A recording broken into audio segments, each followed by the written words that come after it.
Hi friends, ಎಲ್ಲರಿಗೂ ನಮಸ್ಕಾರ. ಹಾಗೆ ನನ್ನ ಚಾನಲ್ಗೆ ತಮಗೆಲ್ಲರಿಗೂ ಸ್ವಾಗತ. ಇವತ್ತು ತುಂಬಾ ರುಚಿಯಾಗಿರುವಂತಹ ಚಪ್ಪರದ ಅವರೆಕಾಯಿಯ ಸಾಂಬಾರು ಮಾಡೋದು ಹೇಗೆ ಅಂತ ನಿಮಗೆ ತೋರಿಸ್ಕೊಡ್ತೀನಿ. ತುಂಬ ಸುಲಭವಾಗಿ ತುಂಬಾ ಟೇಸ್ಟಿಯಾಗಿ ಖಂಡಿತವಾಗ್ಲೂ ಎಲ್ಲರಿಗೂ ಇಷ್ಟ ಆಗೋ ಹಾಗೇ ನಾನು ಇವತ್ತು ಚಪ್ಪರದ ಅವರೆಕಾಯಿಯ ಸಾಂಬಾರನ್ನು ಮಾಡೋದನ್ನು ತೋರಿಸ್ಕೊಡ್ತೀನಿ. ಅದಕ್ಕೂ ಮೊದಲು ಯಾರೆಲ್ಲ ನನ್ನ ಚಾನಲ್ನ ಸಬ್ಸ್ಕ್ರೈಬ್ ಮಾಡ್ಕೊಳ್ದೆ ನೋಡ್ತಾ ಇದ್ದೀರಾ, ದಯವಿಟ್ಟು ಸಬ್ಸ್ಕ್ರೈಬ್ ಮಾಡ್ಕೊಳ್ಳಿ, ಹಾಗೆ ಲೈಕ್ ಮಾಡಿ ಸಪೋರ್ಟ್ ಮಾಡಿ. ಈಗ ಏನೇನು ಬೇಕು ಹೇಗೆ ಅಂತ ಚಪ್ಪರದ ಅವರೆಕಾಯಿನ ತೊಗೊಂಡಿದ್ದೀನಿ ಮೊದಲನೇದಾಗಿ. ಹಾಗೆ ಒಂದು ಪೊಟ್ಯಾಟೊ, ಒಂದು ಟೊಮೆಟೊ ಮತ್ತು ಒಂದು ಆನಿಯನನ್ನು ತಗೊಂಡಿದ್ದೀನಿ. ಇವುಗಳನ್ನ ಚೆನ್ನಾಗಿ ತೊಳೆದು ಹೆಚ್ಚಿಟ್ಕೊಂಡಿದ್ದೀನಿ. ಈರುಳ್ಳಿ ಮತ್ತು ಕರಿಬೇವು, ಸ್ವಲ್ಪ ಬೆಳ್ಳುಳ್ಳಿ ಮತ್ತು ಟೊಮೆಟೊ, ಆಲೂಗಡ್ಡೆ, ಕೊತ್ತಂಬರಿ ಸೊಪ್ಪು, ಇದಿಷ್ಟೇ. ಹಾಗೆ ಒಂದು ಕಪ್ಪಾಗಷ್ಟು ತೊಗರಿಬೇಳೆಯನ್ನು ಬೇಯಿಸಿಟ್ಕೊಂಡಿದ್ದೀನಿ. ಬನ್ನಿ ಮಸಾಲೆ ರೆಡಿ ಮಾಡ್ಕೊಳ್ಳೋಣ. ಅದಕ್ಕೆ ಸ್ವಲ್ಪ ಕಡಲೆಬೇಳೆ, ಹಾಗೆ ಮೆಂತ್ಯ, ಉದ್ದು, ಖಾರದ ಪುಡಿ, ಜೀರಿಗೆ, ಸ್ವಲ್ಪ ಸಾಸಿವೆ ಮತ್ತು 1 ಸ್ಪೂನ್ ಕೊತ್ತಂಬರಿ ಪೌಡರು, ಹಾಗೆ ಸ್ವಲ್ಪ ಇಂಗು ಮತ್ತು ಕಾಳು ಮೆಣಸನ್ನು ತೊಗೊಂಡಿದ್ದೀನಿ, ಕೇವಲ 5 ಹಾಗೆ ಸ್ವಲ್ಪ ಕೊಬ್ಬರಿಯನ್ನು ತುರಿದಿಟ್ಟಿದ್ದೀನಿ. ಬನ್ನಿ ಇವಾಗ ಹೇಗೆ ಮಸಾಲೆನ ರೆಡಿ ಮಾಡ್ಕೊಳ್ಳೋದು ಅಂತ ನಿಮಗೆ ತೋರಿಸ್ತೀನಿ. ಮೊದಲನೇದಾಗಿ ನಾನು ಬಾಣಲೆನ ಇಟ್ಟಿದ್ದೀನಿ. ಅದು ಸ್ವಲ್ಪ ಬಿಸಿ ಆಗಲಿಕ್ಕೆ ಬಿಡಿ. ಅದಾದ ಮೇಲೆ 1 ಸ್ಪೂನಷ್ಟು ಕಡಲೆಬೇಳೆ ನಾನು ಇಟ್ಟಿದ್ನಲ್ವ, ಅದನ್ನು ಇವಾಗ ಹಾಕ್ಕೊಳ್ತಾ ಇದ್ದೀನಿ. ಅದು ಹಾಕ್ಕೊಂಡು ಚೆನ್ನಾಗಿ ಫ್ರೈ ಮಾಡ್ಕೊಳ್ಳೋಣ. ಇದು ಸ್ವಲ್ಪ ಫ್ರೈ ಆಗಿದೆ. ಇವಾಗ ನಾನು 1 ಸ್ಪೂನ್ ಉದ್ದು ಕೂಡ ಇಟ್ಟಿದ್ದೆ ನಿಮಗೆ ತೋರಿಸಿದ ಹಾಗೆ, ಅದನ್ನು ಹಾಕ್ಕೊಳ್ತಾ ಇದ್ದೀನಿ. ಅದನ್ನು ಚೆನ್ನಾಗಿ ಫ್ರೈ ಮಾಡ್ಕೊಳ್ತಾ ಇದ್ದೀನಿ.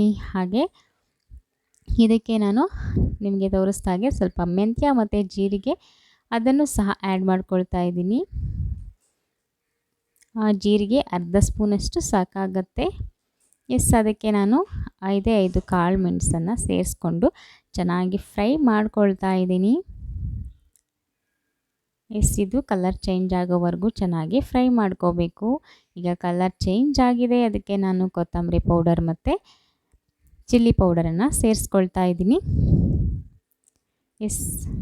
ನಿಮಗೆ ಖಾರಕ್ಕೆ ತಕ್ಕ ಹಾಗೆ ನೀವು ಖಾರದ ಪುಡಿಯನ್ನು ಸೇರಿಸ್ಕೋಬಹುದು. ಈಗ ಚೆನ್ನಾಗಿ ಫ್ರೈ ಮಾಡ್ಕೊಳ್ಳೋಣ. ಸ್ಮೆಲ್ ಹೋಗೋವರೆಗೂ ಚೆನ್ನಾಗಿ ಫ್ರೈ ಮಾಡ್ಕೊಳ್ಳೋಣ. ನಮ್ಮದು ಮನೆಯಲ್ಲೇ ರೆಡಿ ಮಾಡಿರೋ ಖಾರದ ಪುಡಿ ಆಗಿರೋದ್ರಿಂದ ಕಲರ್ ತುಂಬಾ ಚೆನ್ನಾಗಿದೆ. ಯಾಕೆಂತ ಹೇಳಿದ್ರೆ ನಾವು ಬಿಳಿ ಮೆಣಸಿನ್ಕಾಯಿ ತೆಗೆದು ಬರೀ ಕೆಂಪು ಮೆಣಸಿನ್ಕಾಯಿಂದ ಮಾಡಿರುವಂಥದ್ದು. ಇದಕ್ಕೆ ನಾನು ತುರಿದಿಟ್ಟಿರುವಂತಹ ತೆಂಗಿನ ತುರಿಯನ್ನು ಆ್ಯಡ್ ಮಾಡಿಕೊಂಡು ಚೆನ್ನಾಗಿ ಫ್ರೈ ಮಾಡ್ಕೊಳ್ತಾ ಇದ್ದೀನಿ. ಇದು ಸ್ವಲ್ಪ ಡ್ರೈ ಆಗೋವರೆಗೂ ಚೆನ್ನಾಗಿ ಫ್ರೈ ಮಾಡ್ಕೊಳ್ಳೋಣ. ಇದು ತುಂಬಾ ರುಚಿ ಕೊಡುತ್ತೆ. ನೀವು ನೋಡ್ಬೋದು ಇವಾಗ ಇದು ಚೆನ್ನಾಗಿ ಡ್ರೈ ಆಗಿದೆ. ಅಲ್ಲಿವರೆಗೂ ನಾನು ಸಿಮ್ಮಲ್ಲಿ ಇಟ್ಕೊಂಡು ಫ್ರೈ ಮಾಡ್ಕೊಂಡಿದ್ದೀನಿ. ಅದನ್ನ ಈ ರೀತಿ ತುಂಬ ಪೇಸ್ಟಿಯಾಗಿ ರುಬ್ಬಿಟ್ಕೊಂಬಿಡಿ. ನಾವು ಪೇಸ್ಟಿಯಾಗಿ ರುಬ್ಬಿಟ್ಕೊಂಡ್ರೆ ಅಷ್ಟೇ ಟೇಸ್ಟಿಯಾಗಿ ಬರುತ್ತೆ. ಮಸಾಲೆನ ನೀವು ರುಬ್ಕೊಳ್ಳೋಕ್ಕೂ ಮೊದಲೇ ಬೇಳೆನ ಬೇಯಿಸಿಟ್ಕೊಂಡಿರಿ. ನಾನು 1 ಕಪ್ಪಷ್ಟು ಬೇಳೆಯನ್ನು ಬೇಯಿಸಿಟ್ಕೊಂಡಿದ್ದೀನಿ. ಇವಾಗ ಕುಕ್ಕರ್ನ ಸ್ಟವ್ ಮೇಲೆ ಇಟ್ಟು ಸ್ವಲ್ಪ ಬಿಸಿ ಆಗ್ತಿದ್ದ ಹಾಗೆ ಎಣ್ಣೆಯನ್ನು ಹಾಕ್ಕೊಳ್ತಾ ಇದ್ದೀನಿ. ಎಣ್ಣೆ ಸ್ವಲ್ಪ ಬಿಸಿ ಆಗ್ತಾ ಇದ್ದ ಹಾಗೆ ನಿಮಗೆ ಯಾವಾಗಲೇ ತೋರಿಸಿದಾಗೆ ನಾನು ಸಾಸಿವೆ ಮತ್ತು ಇಂಗನ್ನು ನಿಮಗೆ ತೋರಿಸಿದ್ದೆ. ಅದನ್ನ ಮಸಾಲೆಗೆ ಹಾಕ್ಕೊಳ್ಳಲ್ಲ, ಹಾಗೆ ಇಟ್ಟಿದ್ದೆ. ಇವಾಗ ನಾನು ಒಗ್ಗರಣೆಗೆ ಅದನ್ನು ಬಳಸಲಿಕ್ಕೆ ಅಂತ. ಇವಾಗ ಎಣ್ಣೆ ಸ್ವಲ್ಪ ಬಿಸಿ ಆಗಲಿ ಅಂತ ಇವಾಗ ಬಿಸಿ ಆಗಿದೆ. ಇದಕ್ಕೆ ಸಾಸಿವೆನ ಹಾಕೊಳ್ಳೋಣ. ಇದು ಸ್ವಲ್ಪ ಸಿಡಿಲಿಕ್ಕೆ ಬಿಡೋಣ. ಸಿಡಿತಾ ಇದೆ ಸ್ವಲ್ಪ ಮಟ್ಟಿಗೆ. ಇವಾಗ ಇಂಗನ್ನು ಸೇರಿಸ್ಕೊಳ್ತಾ ಇದ್ದೀನಿ.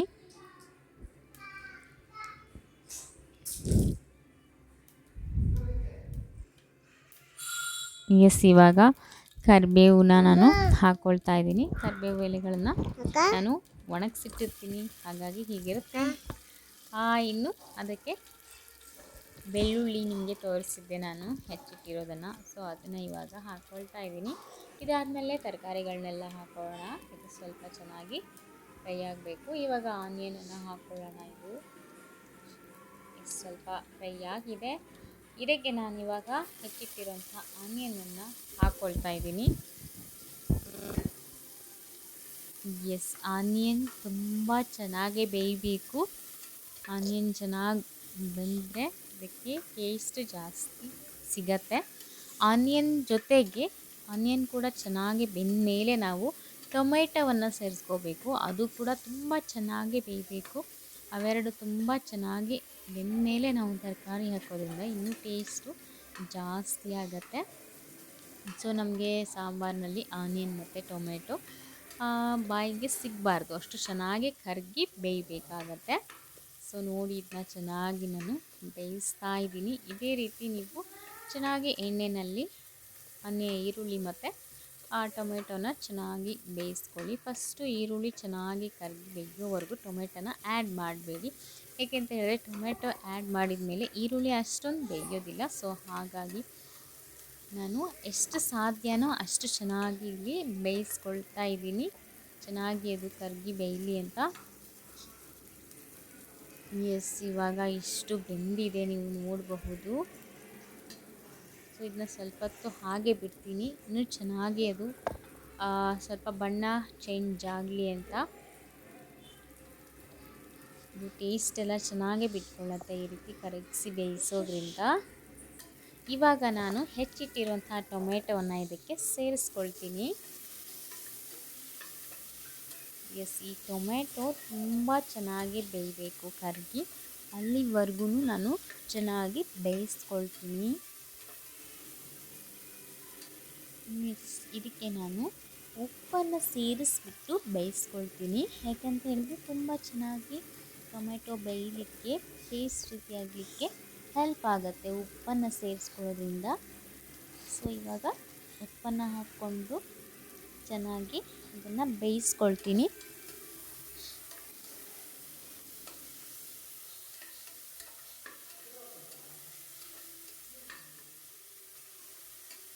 ಸ್ವಲ್ಪ ಹೊತ್ತು ತಗೊಳತ್ತೆ ಚೆನ್ನಾಗಿ ಕರಗಿ ಬೇಯಲಿಕ್ಕೆ ಟೊಮೆಟೊ. ಇದು ಬೇಯೋವರೆಗೂ ಬಿಟ್ಬಿಡಿ. ಎಸ್, ಇವಾಗ ನೀವು ನೋಡ್ಬೋದು ಇಷ್ಟು ಇದು ಬೆಂದಿದೆ ಒಂದು ರೇಂಜಿಗೆ. ಸೊ ಈ ರೀತಿಯಾಗಿ ನೀವು ಇನ್ನೂ ತುಂಬ ತೆಳ್ಳಗೆ ಬೇಕಾದರೆ ಹೆಚ್ಕೊಳ್ಬೋದು.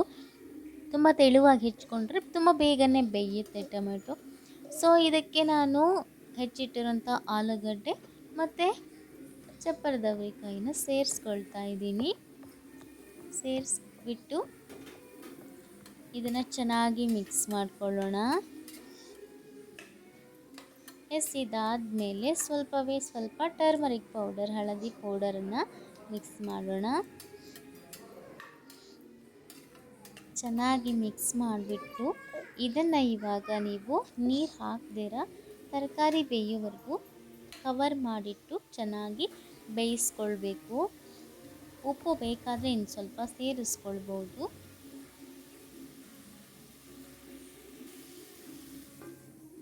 ಸೊ ಕವರ್ ಮಾಡಿಟ್ಟು ಬೇಯಿಸ್ಕೊಳ್ಳೋಣ ಚೆನ್ನಾಗಿ.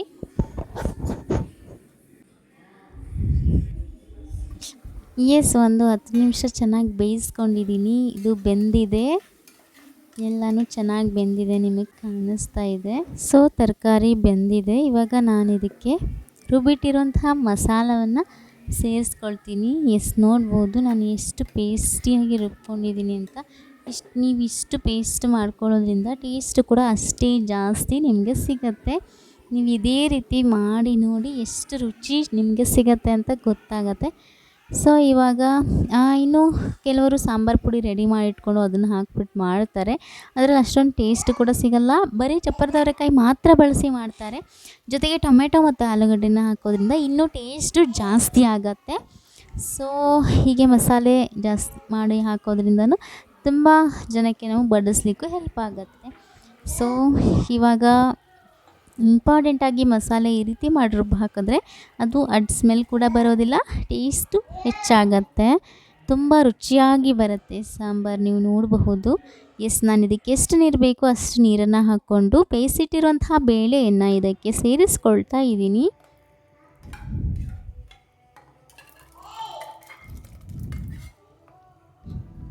ಎಸ್ ಫ್ರೆಂಡ್ಸ್, ಈಗಾಗಲೇ ನಿಮಗೆ ಗೊತ್ತಾಗ್ತಿರತ್ತೆ ಇದು ಎಷ್ಟು ಟೇಸ್ಟಿಯಾಗಿ ಬರಬಹುದು ಅಂತ. ಎಲ್ಲರಿಗೂ ತುಂಬಾ ಇಷ್ಟ ಆಗುತ್ತೆ. ನೀವು ಒಂದು ಸಲ ಈ ರೀತಿ ಮಾಡಿ ನೋಡಿ, ಖಂಡಿತವಾಗ್ಲೂ ಇಷ್ಟ ಆಗೇ ಆಗತ್ತೆ.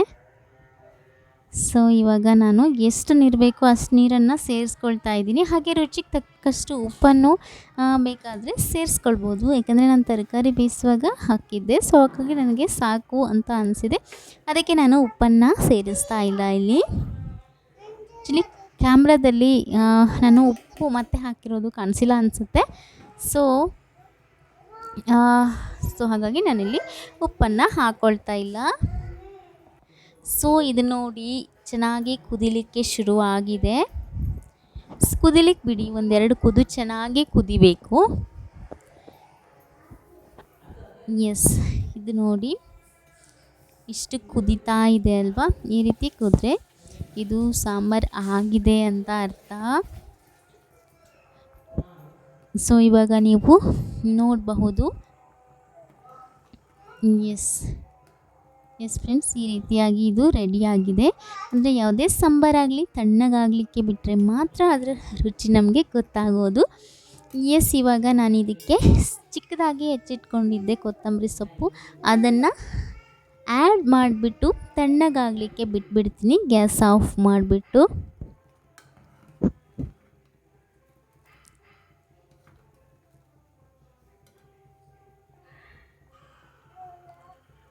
ಒಂದು 5 ನಿಮಿಷಗಳ ನಂತರ ನಿಮಗೆ ತೋರಿಸ್ತೀನಿ. ಸ್ವಲ್ಪ ಹೊತ್ತು ಬಿಟ್ಟಿದ್ದೀನಿ, ನೀವು ನೋಡಬಹುದು ಎಷ್ಟು ಚೆನ್ನಾಗಿ ಎಷ್ಟು ಟೇಸ್ಟಿಯಾಗಿ ಇದು ರೆಡಿಯಾಗಿದೆ ಅಂತ. ಈ ರೀತಿಯಾಗಿ ಇದು ರೆಡಿಯಾಗಿದೆ. ಎಷ್ಟು ಟೇಸ್ಟಿಯಾಗಿ ಬಂದಿದೆ ನಿಮಗೆ ಗೊತ್ತಾಗ್ತಾ ಇದೆ ಅನ್ಕೋತೀನಿ. ಫ್ರೆಂಡ್ಸ್, ನಿಮಗೆಲ್ಲ ಇಷ್ಟ ಆಗಿದೆ ಅಂತ ಅಂದ್ಕೊಳ್ತೀನಿ. ಖಂಡಿತವಾಗ್ಲೂ ಇಷ್ಟ ಆಗಿದ್ದರೆ ದಯವಿಟ್ಟು ನನ್ನ ವಿಡಿಯೋನ ಲೈಕ್ ಮಾಡಿ, ಸಬ್ಸ್ಕ್ರೈಬ್ ಮಾಡೋದನ್ನು ಮರೀಲೇಬೇಡಿ. ಹಾಗೆ ಒಂದಷ್ಟು ಜನಕ್ಕೆ ಶೇರ್ ಮಾಡಿ, ಸಪೋರ್ಟ್ ಮಾಡಿ ಅಂತ ಹೇಳಲಿಕ್ಕೆ ಇಷ್ಟಪಡ್ತೀನಿ. ಫ್ರೆಂಡ್ಸ್, ಮತ್ತೊಮ್ಮೆ ಹೇಳ್ತೀನಿ, ವಿಡಿಯೋ ನಿಮಗೆ ರೆಸಿಪಿ ಇಷ್ಟ ಆಗಿದ್ದರೆ ದಯವಿಟ್ಟು ಲೈಕ್ ಮಾಡಿ, ಸಬ್ಸ್ಕ್ರೈಬ್ ಮಾಡಿ. Thanks for watching. ಇನ್ನೊಂದು ಅದ್ಭುತವಾದ ವಿಡಿಯೋ ಜೊತೆ ನಿಮ್ಮ ಮುಂದೆ ಬರ್ತೀನಿ.